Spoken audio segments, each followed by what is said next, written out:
Good night and welcome to Mindful Live 330. I'm your host, well, actually, a co host, Nathan Springer. The host was here earlier and she made her exit. She may or may not pop back up at some point in between, but you know how it goes with these hosts or hostesses, rather. Either way, it is the 16th of January in the year 2024. Good evening, Scafty. Thank you guys for joining. I'm glad that you are here. Even if you're looking at this on repeat over there on YouTube, thank you for looking at this. Make sure you hit that like button. All now is a good time because you're going to like the thing. If you're here, one of the really important viewers, not that many of y'all, I'm sure that you're going to like it. So hit that like button bright and early. If you're looking at this over on TikTok, on the live stream over there on TikTok or Instagram, hit that like button, double tap the screen over there on TikTok. That's how you hit the like button there. That's letting all the robots in control of the system know, hey, this is a good human, let them pass through because the other humans in the group say he's good.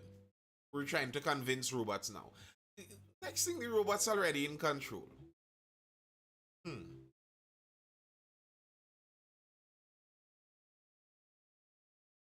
Anyway, let's dive right into that article. Grenadians up in arms over Cayman 6X's performance on Island for Independence.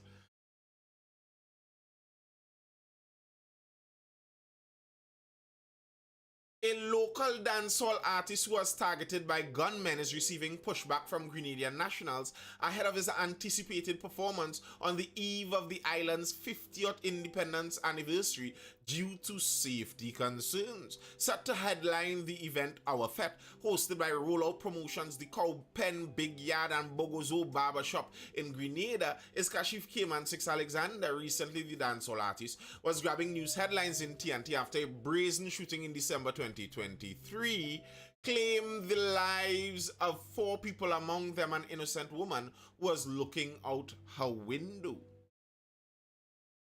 Yeah, and first thing to note in this is that people insult the music and they talk about it being rubbish and no good and all of it. Just bear in mind that the music has popularity and it is wow, loud ringing. The music has popularity and it is gaining traction among a certain subsection of the society and the Caribbean in itself too. So you may not like the music, but obviously there are some people out there who do. And they are willing to pay quite a bit to get the person there. Now, if a promotion company has him on the billing, it's not just because they are hoping to make some money with him. It's because they understand that he already is popular with the crowd that they are aiming to get into the event. So that is just a matter of fact there. The music, the subculture already is popular. And the reality is, personally, I don't believe that you'd necessarily get rid of this in the way they're trying now. Hey, Ronnie, it's been a while since you really, was on the inside talking and around. Yeah, I feel like the method they're doing now, this kind of make us scare at it, is just popularizing the thing. The music is just gaining in popularity with this. If you're going to do something kind of serious, well, just do it. But the back and forth, I think, is just raising the notoriety of this music.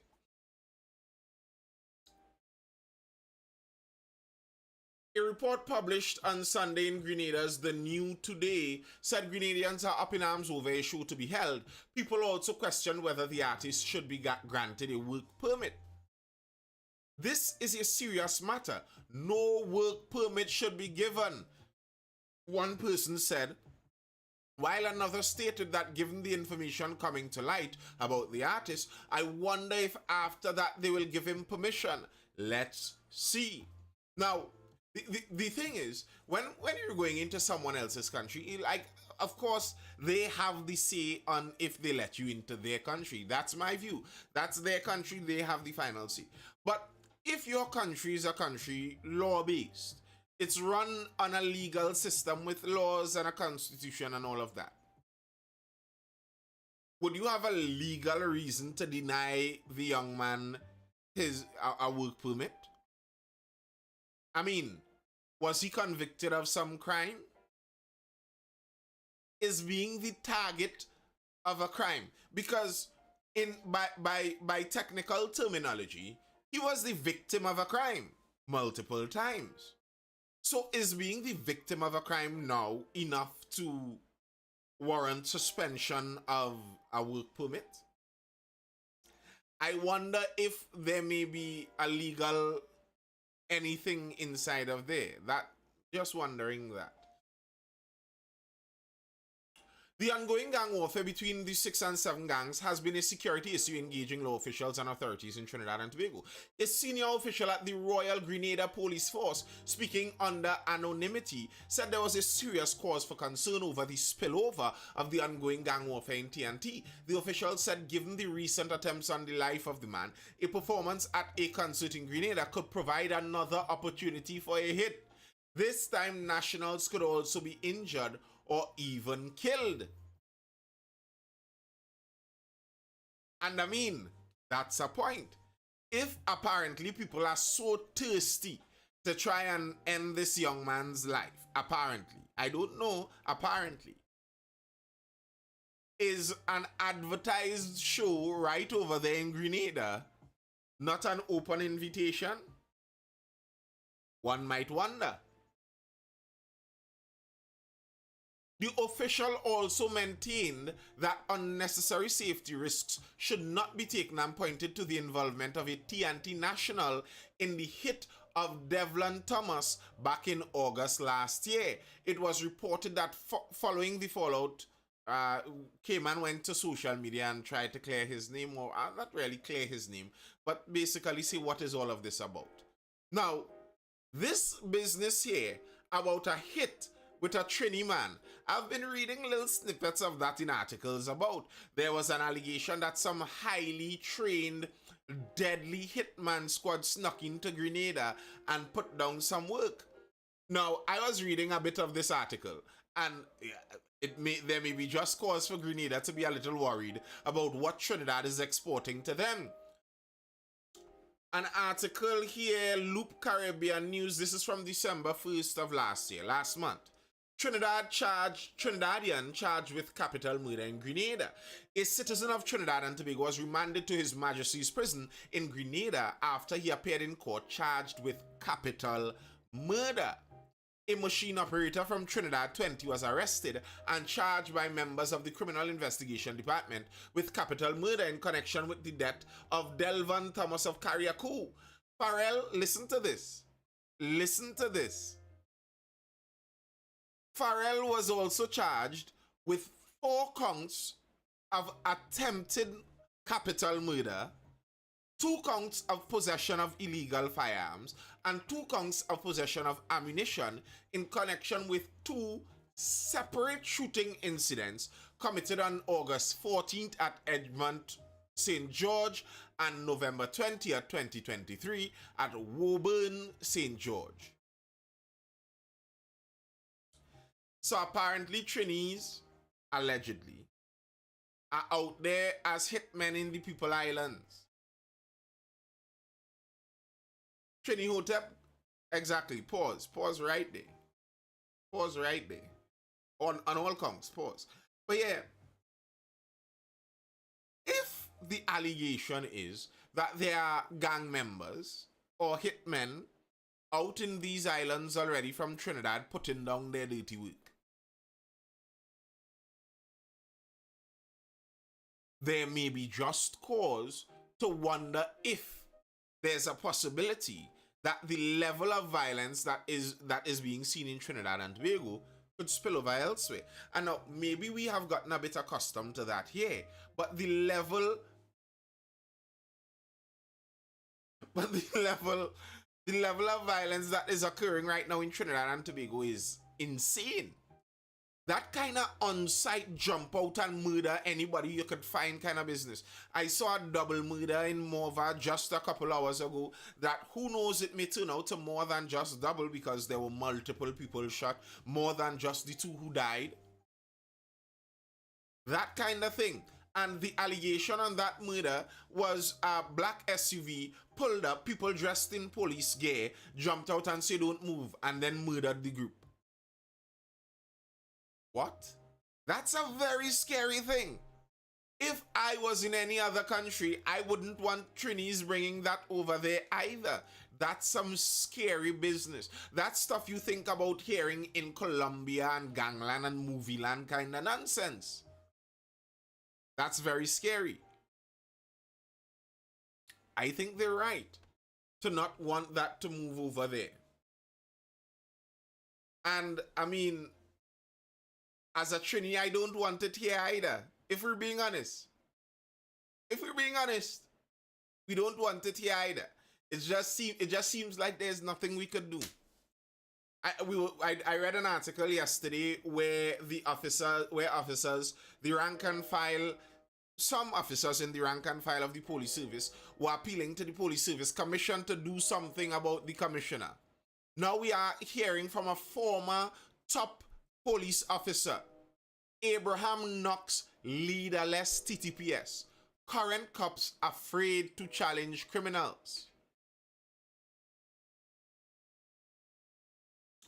Retired senior superintendent of the Central Division, Johnny Abraham, has described the current administration of the police service as leaderless and ineffective in crime fighting. Abraham gained popularity as an outspoken crime fighter and served as head of the Central Division and eventually in the Port of Spain Division before retiring in 2015. Speaking at the open floor segment at the UNC's anti-crime town hall meeting at the La Jolla Complex St. Joseph on Monday night, Abraham accused the current generation of police leaders of failing to inspire subordinates to confront criminals. He also suggested that some senior officers attain their rank through academic prowess and favoritism rather than crime-fighting ability. And, I mean, judging from the results, you could feel like he has to be correct. Judging from the results you see in crime fighting in Trinidad and Tobago gives you the feeling like, okay, what he is saying there, that makes sense. They are leaderless, yes, that makes sense, that adds up. Like, is he wrong?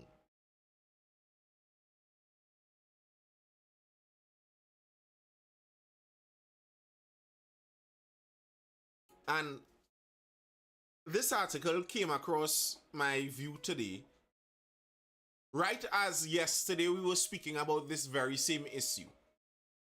And I was wondering yesterday if I'm remembering correctly. Really and truly, I wasn't wondering. I knew I was remembering correctly, but you know, I was just making that point. That in this country we spoke about, at least our leaders spoke about not wanting the acting police commissioners anymore. Not wanting the acting police commissioners anymore because the acting police commissioners don't have job security, and because they don't have job security, sometimes they can't make the firm decisions that they must make. So they went and hired a commissioner and gave her that 3-year contract with job security. But what would you know, the commissioner would be retiring in the same year and they would have to extend her retirement 1 year at a time. So, where's that job security? Adonis says to stop crime equal reintroduce hangings. Police can't stop crime. That is one of the dumbest things that could be said on in this country. How could you reintroduce hanging? To hang whom? You have to catch the murderer. You have to convict the murderer. You have to uphold that conviction through appeals of the murderer before you can hang said murderer. If we are not even catching the murderer, the first step in that line and sequence of events, how could we reintroduce hanging to stop crime?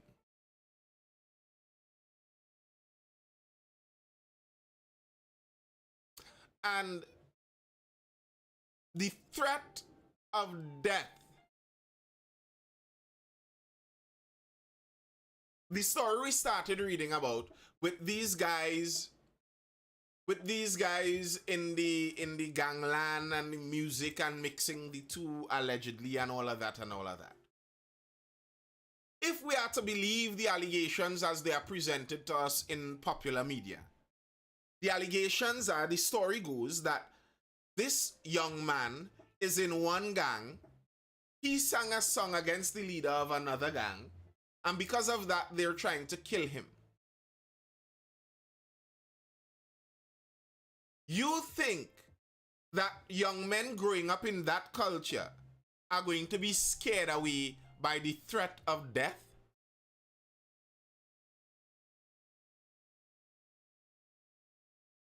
You think you're going to scare away guys who are shooting and being shot at nightly? You are going to scare them away from doing their nefarious acts by saying, you could die, you know. Death isn't going to scare them. Catching them is very likely more likely to scare them. If, yeah, you know what you could do to reduce crime instead of hanging? Forget about hanging. If everyone who committed a murder was caught and placed on hard labor, not even for life, for 25 years, every single person who committed a murder was caught and placed on hard labor for 25 years, the crime rate would cease to exist. At least that violent crime rate. Most of these boys, most of these men that are in criminal activities, if you know them personally, a lot of them, the reason they are there is because they don't like to work. Or at least not work very hard. But it's never going to happen. You're never going to actually catch all of those murderers. And that's where the problem is. The problem isn't in the punishment. Life in prison for murder is punishment enough. If you could catch the murderer, that is. If everyone who commits a murder in Trinidad is caught and placed with the punishment that is on our law books, the punishment short of capital that is on our law books, you can't hang them. You put them in prison till they die, or until they are very old. And everyone who commits a murder, that's their punishment. How many murderers do you think there are in Trinidad and Tobago? It's not like there are 50,000 people in Trinidad and Tobago murdering the 600 that are murdered per year. It's a small number of people. If you are able to catch them, legitimately catch them. But the problem is the catching, not the hanging. But yes, on that very issue of job security for the commissioner, judge rules cabinet's 1-year extension of commissioner of police lawful. A High Court judge has dismissed the lawsuit which challenged cabinet's decision to extend the term of police commissioner Earl Harewood Christopher by 1 year.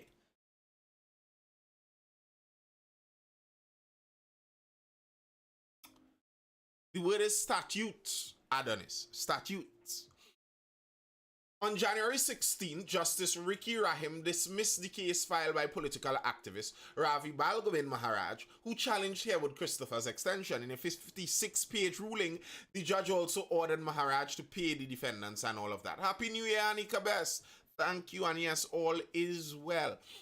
The lawsuit that he basically filed was the question I was asking yesterday. That, okay, in our constitution, there's an arrangement to insulate the commissioner of police. I think it was Adonis kind of trying to push this ridiculous stuff last night, where they were trying to say that it's the intention for the commissioner to work for the prime minister or something. No. Our constitution is engineered in such a way, it's supposed to have some insulation between the commissioner of police and the politicians.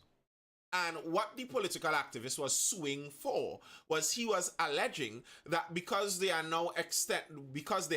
extended her retirement contract, the parliament extended her retirement contract, they effectively went around or bypassed the insulation for the Commissioner of Police.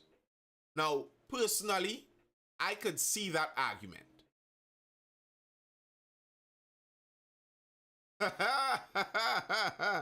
Okay, Glenroy Dennis. Yeah, I could see that argument. I could see it. Because it feels that way to me. It feels like, okay, the Constitution allows the appointment of the commissioner to be on the Police Service Commission, which is supposed to be an independent body. They are the ones that are supposed to be able to deal with the commissioner's job and all of that and all of that. The idea of that is so that the commissioner doesn't feel like they're beholden to the politicians. You don't want the politicians controlling the police, ideally. But then,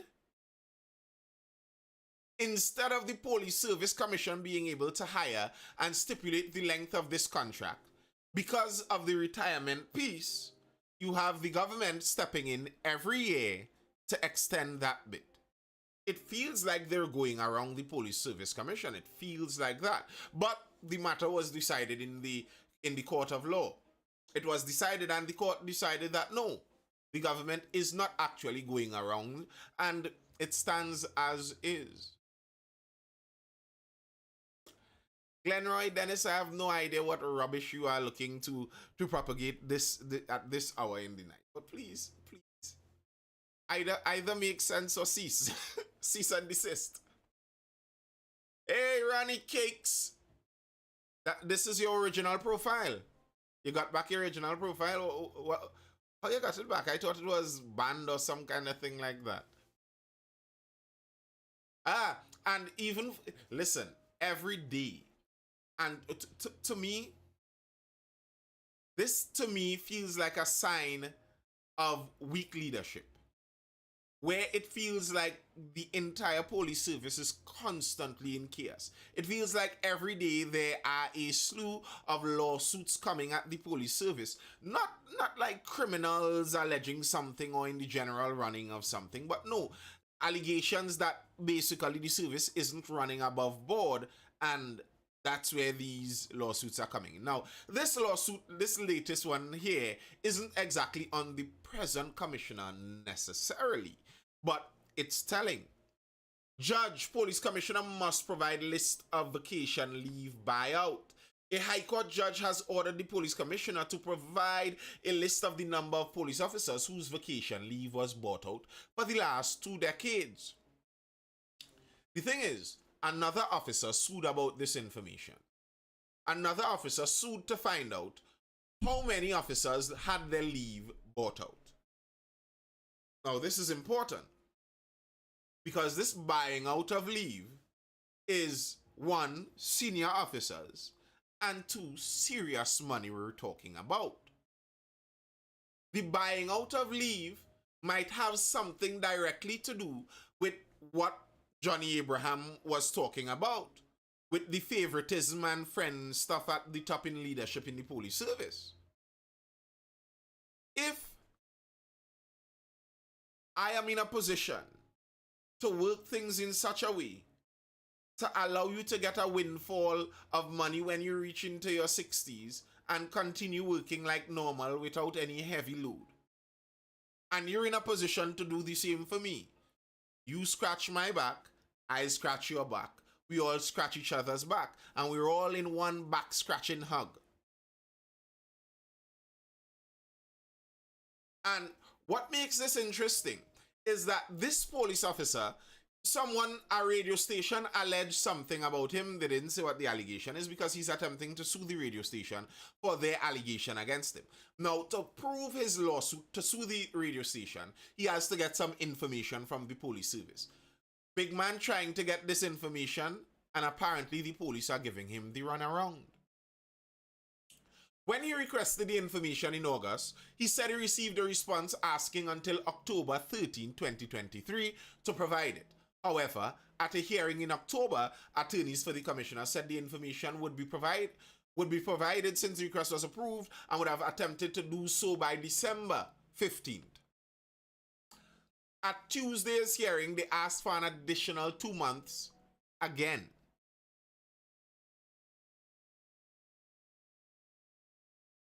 The judge in the case said it is a bit troubling that this matter is taking so long. At the end of the day, this is taxpayers' funds being utilized when leave is bought out.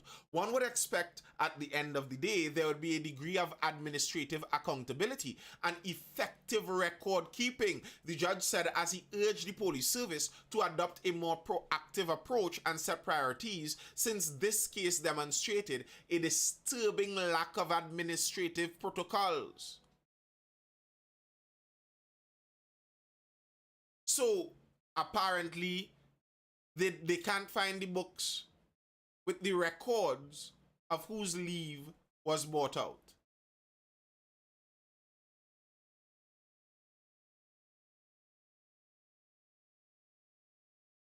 An organization in charge of running and fighting crime across an entire country, an island republic in fact, is unable to produce the information about whose leave they bought out. You would think like something like that where it would have to go through layers of approval.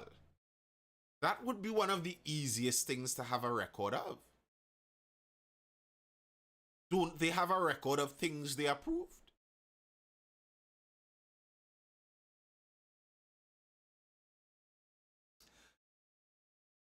You know, sometimes information takes longer to be presented when you have to make it up or fabricate it.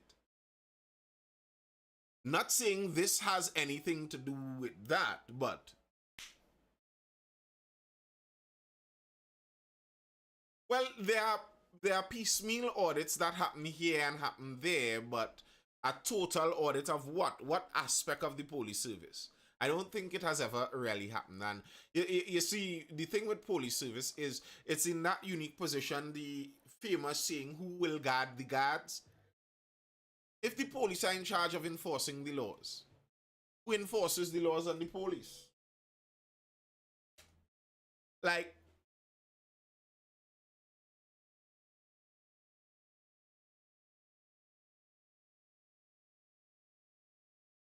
I could understand in that case the benefit of like federal systems where there are larger groups that don't necessarily have an affinity and loyalty to some of the smaller groups. So like if the Caribbean Federation actually was able to pull off, we would have had the TTPS, the Trinidad and Tobago Police Service, oh Paul Duncan, and that would have been in Trinidad, but there very likely may have been a Caribbean Federal Police, CFP, and they would be a law enforcement organization like the Federal Bureau of Investigations in the United States, a federal law enforcement organization that may actually be able to do some of the policing of the lower down police. Hey, you see what going on here? What you miss? Well, Grenada doesn't want our Trinibad artists. They are trying to keep them out. But maybe with good cause, because last year a Trinidadian was arrested for murder in Grenada. And it's alleged that he tried to put on multiple work inside of Grenada. Like he allegedly was a hitman sent over there. The former ACP for Central came out bashing the police service, saying they are headless basically. Johnny Abraham, they are leaderless, and the current crop of cops are afraid to challenge the criminals.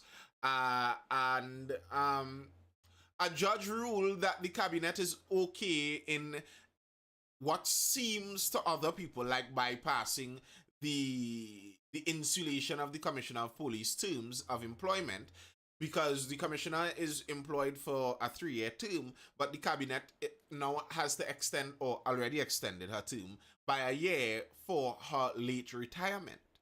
So they technically, it seems, bypassed that insulation of the tenure of term for the commissioner. And activists sued about it, but a judge said it is fine, nothing is illegal about that. Reeves says majority of CFP officers would have been from Trini anyway. Corruption will stand. You know, facts, eh? But here's what you hope. Here's what you hope. If you're hiring CFP officers by Reeve, you don't want to hire former police. So CFP is not where police go when they reach a certain rank. No. It's literally like FBI. You're looking for people from a different ilk.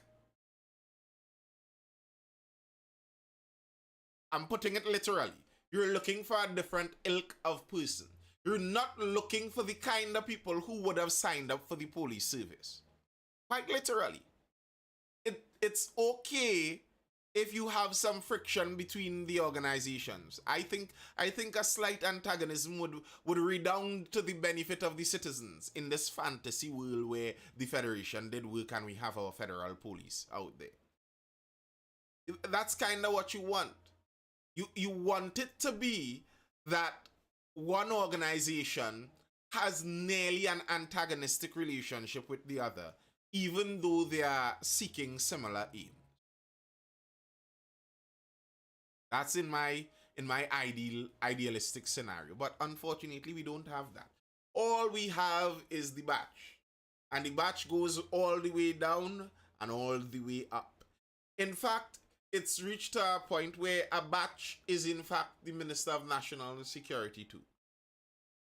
I wonder if the Minister of National Security, being a former officer himself, is aware of who his batch is. I feel certain he is. Wonder if there's any affinity even there.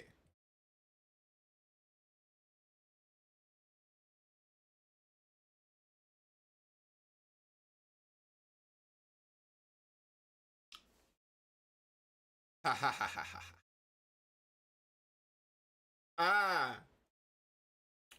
Moving swiftly along though, to our opposition leader's proposal. This was actually my main point for tonight, for this evening. Kamala backs SOE.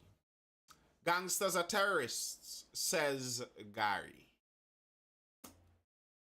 A state of emergency is needed to combat crime in Trinidad and Tobago. This was the suggestion of political analyst Dr. Indira Ramprasad, which was supported and echoed by opposition leader Kamala Prasad Bisesa last night at the United National Congress's first anti-crime consultation at the La Jolla Complex St. Joseph. What is needed now amongst all the other suggestions is a state of emergency in Trinidad and Tobago. Everything else has been tried and tested, said Prasad Bisesa. The irony of that statement, to me, is that so has an SOE. We've tried and tested the state of emergency. All we did was made alleged gangsters a lot richer. Was there even one substantive prosecution coming out of that SOE?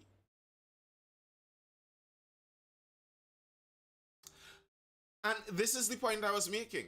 I am not of the view that we just had to try something, boy. We had to do something, something better than nothing. No, sometimes something is worse than nothing.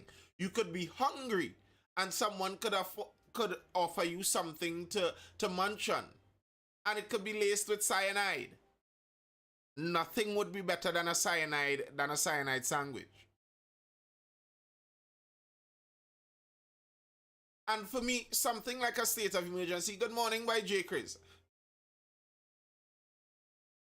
Something like a state of emergency. To me, a state of emergency is like saying surgery. That's what you're saying.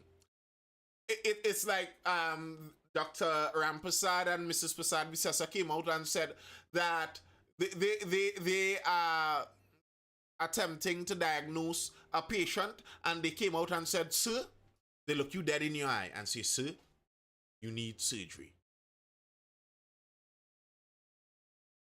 Surgery for what? What kind of surgery? Okay, after you give me the anesthetic and cut me open, then what? Is there an ulcer that needs removal? Is it a bladder stone? Is it a tumor? Are we talking bypass surgery here? You know, are we talking? Are we talking? We're trying to do a bit of cosmetic surgery. We just want to remove some fat. What kind of surgery? So, okay, a state of emergency. All right, you remove the rights from the people. You lock down the place stringent. You have a curfew. To what end? What's going to happen next? How are you then going to be able to arrest the criminals? What's the next step?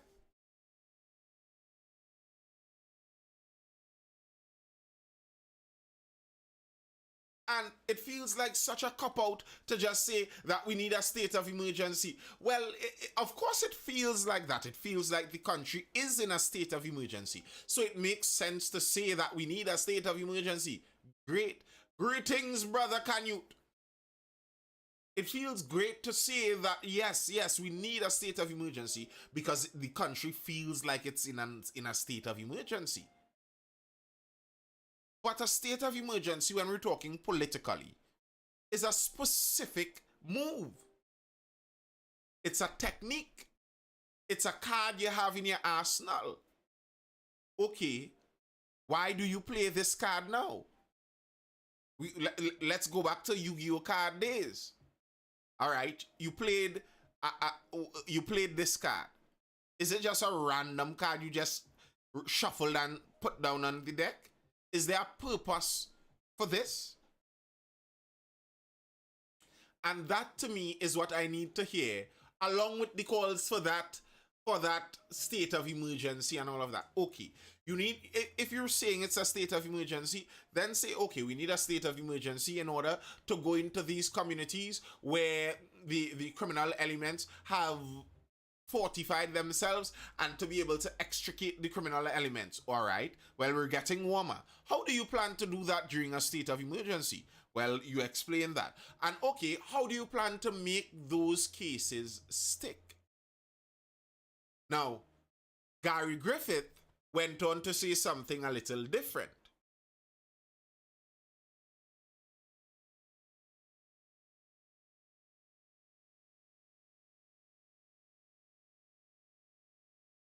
That's a major question raised by panelists was who was funding the gangs and guns in TNT. Rampersad pointed out that Jamaica has less crime than Trinidad and Tobago. She noted there was a Santa Cruz bust that was found with guns as she questioned how they got into the country. The point is we have sharks and barracudas and herrings and small fries, David Rada say somebody bringing the cocaine in. Somebody bringing the ammunition in and people afraid to talk, she said. Rampersad said the primary problem in TNT is that there's a lack of political will to deal with the crime problem. Now, Gary Griffith went on to say that the gang members are terrorists. Now,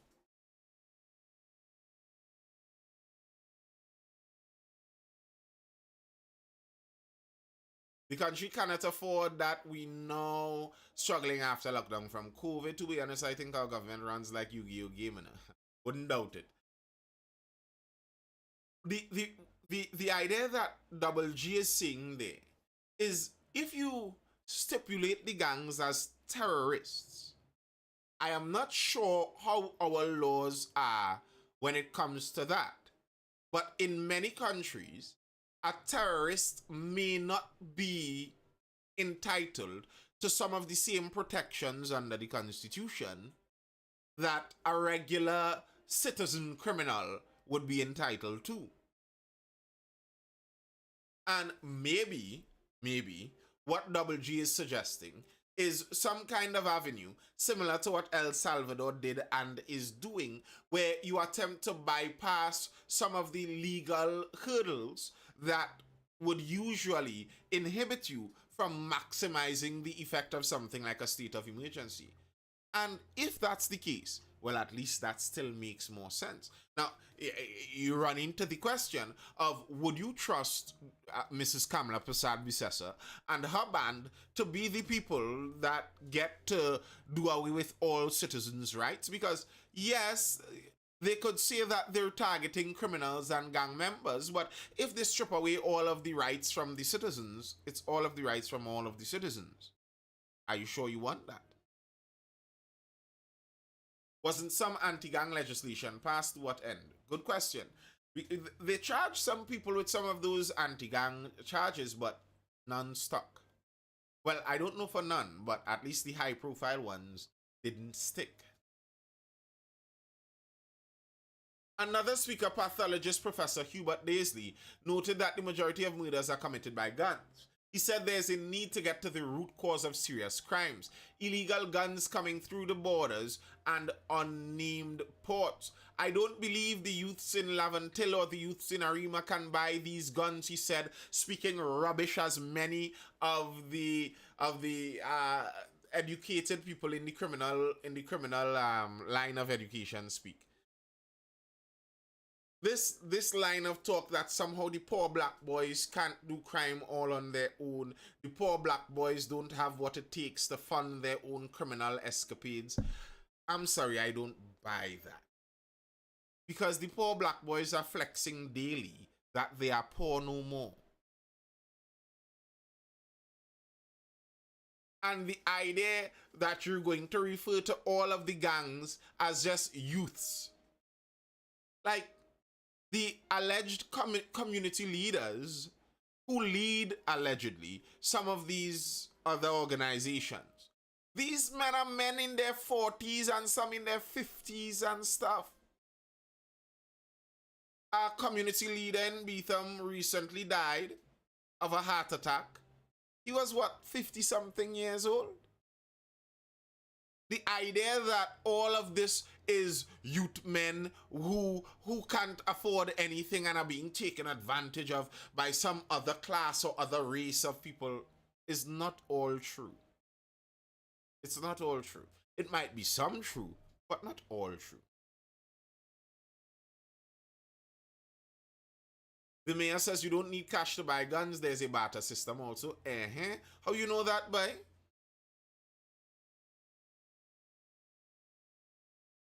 How you know there's a barter system for guns? Is there something you'd like to say? TNT ranks the highest in crime in the Caribbean, followed by Jamaica and the Bahamas. Ain't that something? Lovely sweet TNT. Crime like that.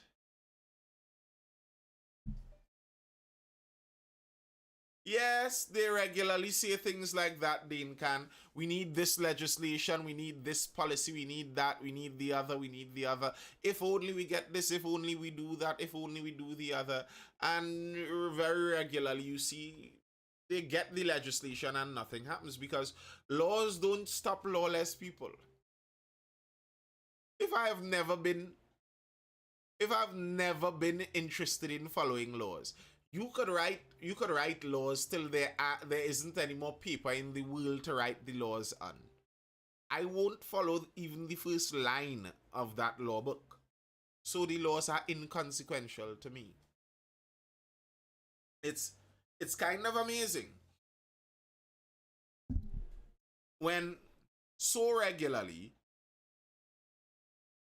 when problems are seen in avenues like this, where the problem isn't that the systems can't work, it's that people in the systems are doing things that they shouldn't be doing. And we think that, you know what we need to do is write a law. These people are breaking the law.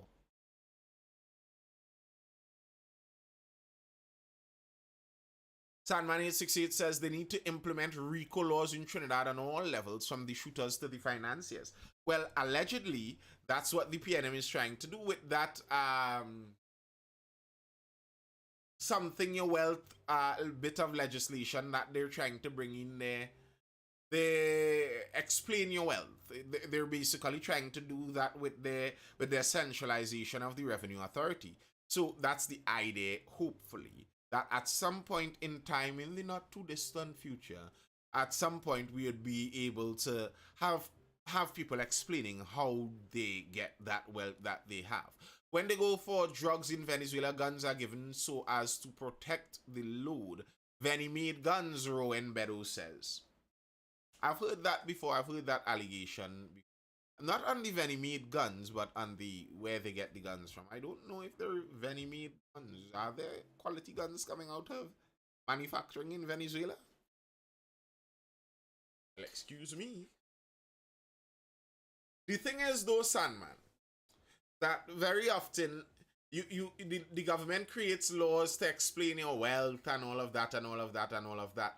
And remember, oftentimes the criminality is occurring because the people in power want it to be that way. So when they make that law, the intention isn't really to stop anyone who they don't want to stop. And sometimes what happens is,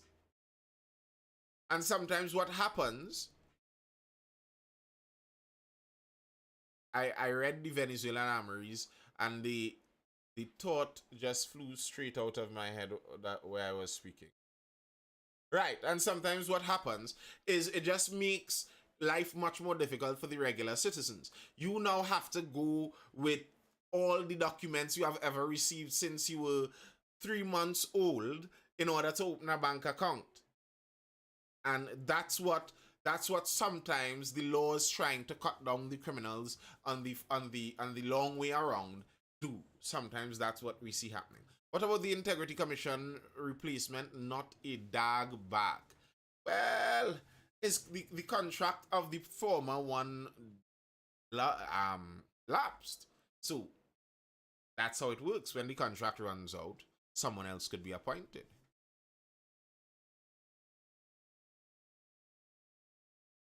Whatever happened to, sorry, the first convicted human trafficker? You mean the one who vanished into thin air? I don't know. I've never heard anything about that since. Apparently he was good at his vanishing. Not a word about him since.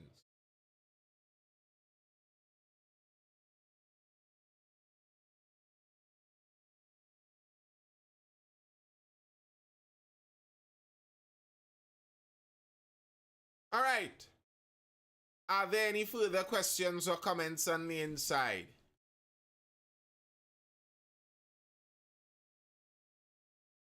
The man traffic himself away. Hi.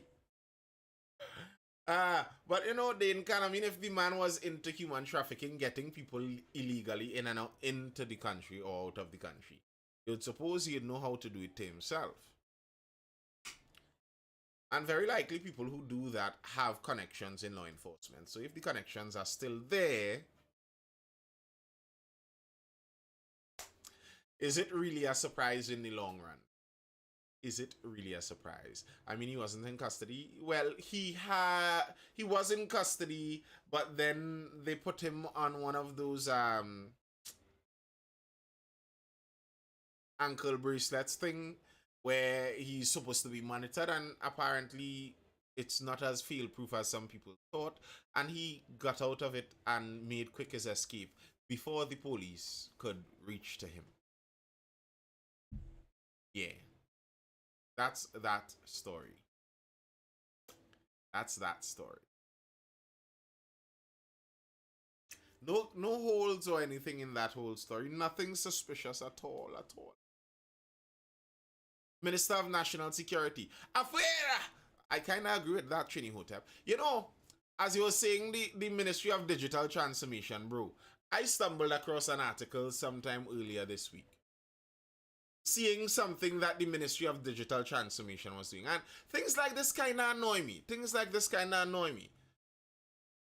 Listen to this.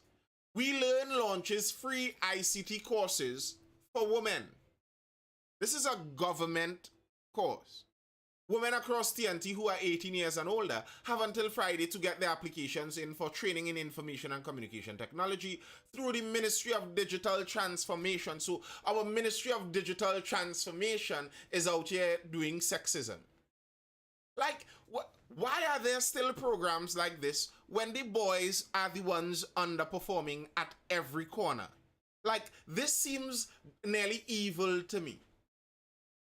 You're watching the ones who are starving and taking the extra food and giving it to the others. Nah, better they did nothing, Trini Hotep. If you know, I despise seeing things like this.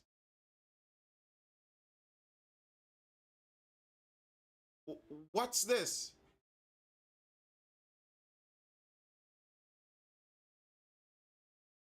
What happened to the alleged drugs and gun dealer that got shot in Long Circular Mall? Arish Ramdani, I hope you have court closed for whoever you are alleging that about. I saw no allegations of, no verifiable allegations of anything such. I know nothing about that. You all have lots of liberty on your typing profile. If you'd like to make those allegations, link up a video stream and go say it. As for me, I know nothing of such.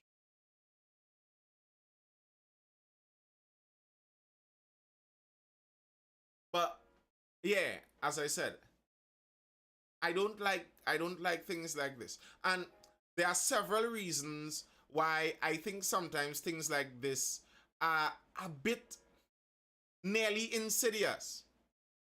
It's a bit nearly insidious because very often if you look deeply inside it, it would be sponsored by some one of those globalist organizations with a dream of lowering the human population.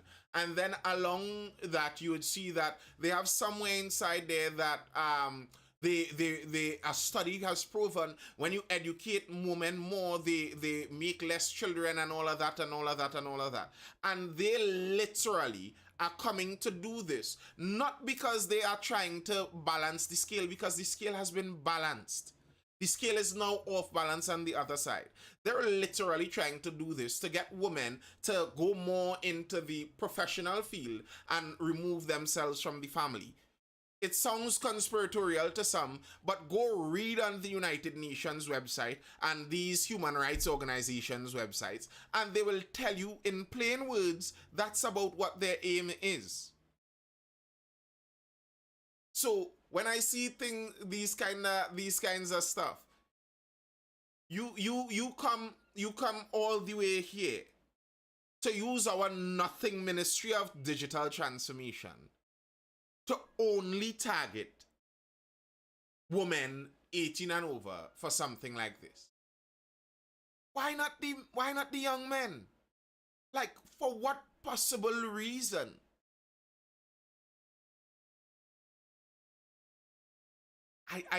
It just, I know why, but it doesn't make sense with the reason that they like to push. That it's just about caring for society and trying to get the best out of our society. I don't agree. I don't agree. You're already seeing online the whole propagation and prevalence of the red pill culture and the manosphere, and these men who talk about hypergamy and the modern women who need to lower their standards and all of that and all of that and all of that. Those problems are directly created and exacerbated by things just like this. And we'd have governments that continue to do things just like this. I don't know the mayor. I don't know. Maybe it's on. Maybe it's not. I don't know. Kamala Harris said in an interview that the world needs to go electric and misspoke to say reduce population. No. That's not a misspeak. They mean that. They mean that. It's kind of known. There's a movement. I forgot the name of the group with a lot of those top well-known global leaders, and in one of their documents, the population, I believe, that they talk about with the being the ideal for the world was 500 million. We are, yes, that's a common phrase. You are the carbon that they want to reduce.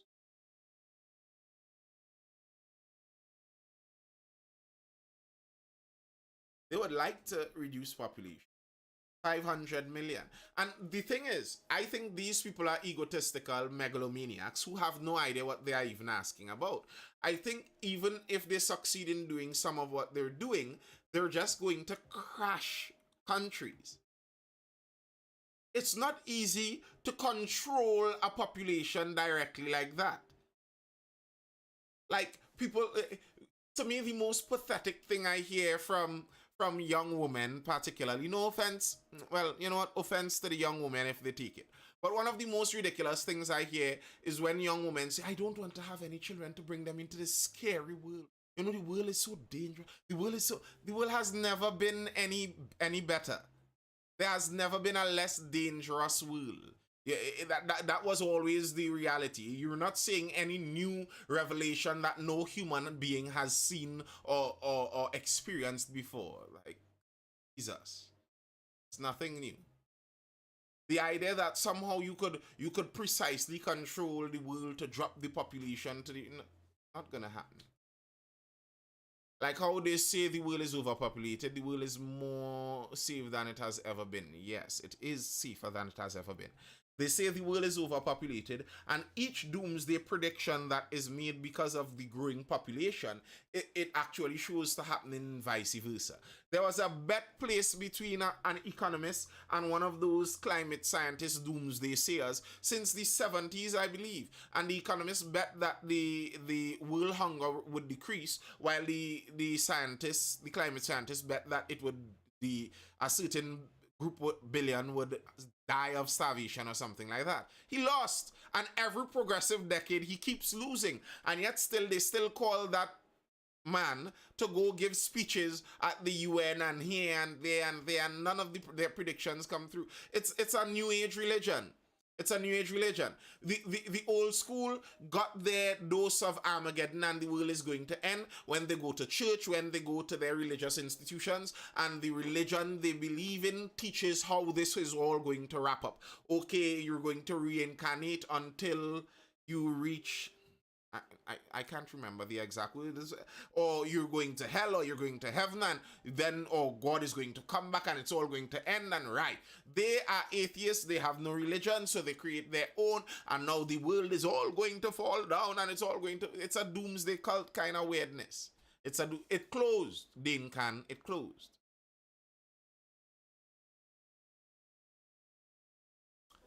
No, it literally closed. The hole in the ozone closed because our planet is dynamic. And that's the point that many people make. We assume like we could control some of these things. While for many of these things, the planet has the control of these things way better than we do. And the attempt sometimes to control it has unforeseeable consequences and ramifications. Like this carbon capture technology that some people talk about. Okay, if you start to capture carbon, how much is enough carbon? How much is too much carbon? You have to decide that now. How does Trinidad fit on the grand scheme of media and politics keep us in a bubble? Well, Trinidad is, I remember ever since the 90s, they always spoke about when the United States sneezes, Trinidad catches the cold. Um, there's the cultural erasure, that cultural rubbing off also from the US to Trinidad. So Trinidad is on the slow trail of the same culture. We are headed down the same line. And the unification of the world by the internet is making some of those things even more apparent. A Trinidad University graduate sounds now a lot like an American university graduate. What do you have with the Americans and their views and the obsession with sexuality and all of that and all of that. How did you reach there?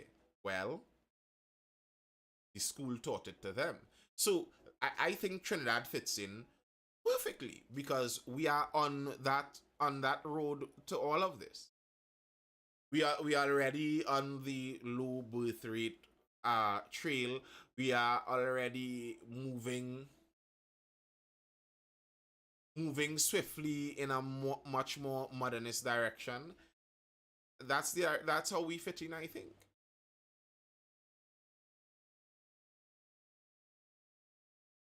If we meet your coming, we should have the tech to stop it though now. Did you hear about carbon tax? Yes, I heard about carbon tax. Carbon tax and carbon credits. And it's a kind of con system. It's a kind of con system. Here's how some of those taxes and credits works. How a lot of those taxes and credits seem to work to me. So some rich person is able to buy enough carbon credits so that they could still live like normal and fly their private jet and do everything they have to do, but yet still seem like a very good person because they pay some money to offset their carbon credit. And then you should probably look to find where they pay that money to. And it may, who knows, you may find out that in the long run they pay it to an NGO which pays it to an NGO which pays it to another NGO which goes into their NGO where they control the money anyway.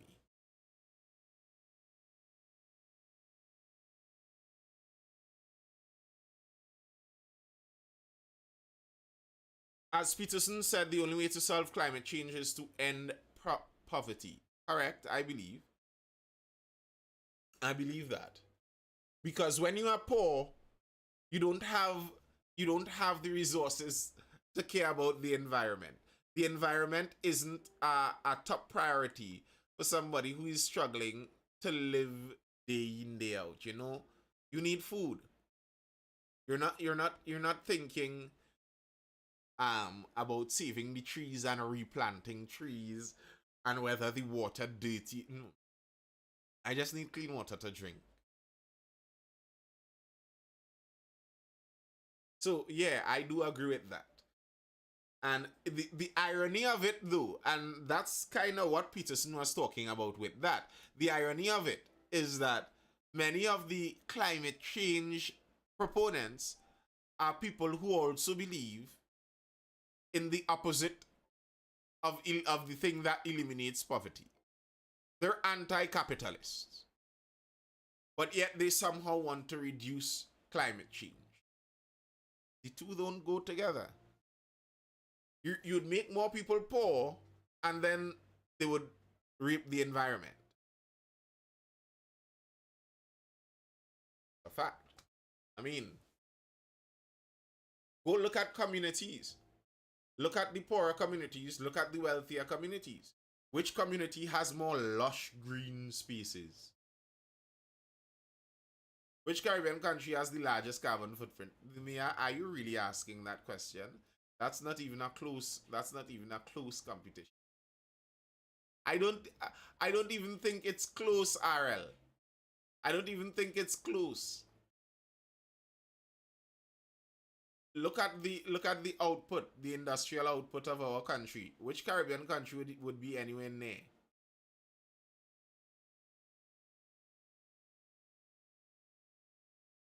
Any further questions or comments, folks?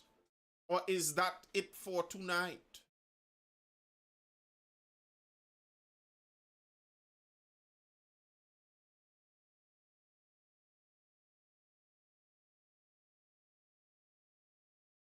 All right. Well, if that's all, I'm glad you guys tuned in. Thank you guys for tuning in. This has been the Mindful Life. I'm Nathan Springer. This is sponsored as usual by Mindful Education, Mindful with 2 L's _ education. If you're looking, we the best. If you're looking for us over on Instagram, it's the educational institution that I run. We offer learning pods for learning stages from preschool all the way up to CXC. Those are always ongoing and always open for registration. We also offer individual tuition for most CXC and CAPE subjects if you are looking for that. Be sure to hit us up. This man does roll in here late. I want to bust out early, boy. Nisi, you don't even know that for sure because you came later than me. Just by the way. Just by the way. Now, folks, we also, over in Mindful here, the Mindful Farms, we're offering wholesale goods. The farms are abundant. If you want some lemons and Portugals and oranges by the bags, hit me up. We need to protest and boycott. You could protest, but no boycotting. Ronnie, you know any stalls over in Bago or what? I could fill up a van and make a trip to Bago. Pull up a van and make a trip over to Bago. Alright. I know for sure. Well. Buenos noches, people. Buenos noches. What kind of bags? I mean, like, feed bags. The large bags. Not retail bags. Wholesale bags.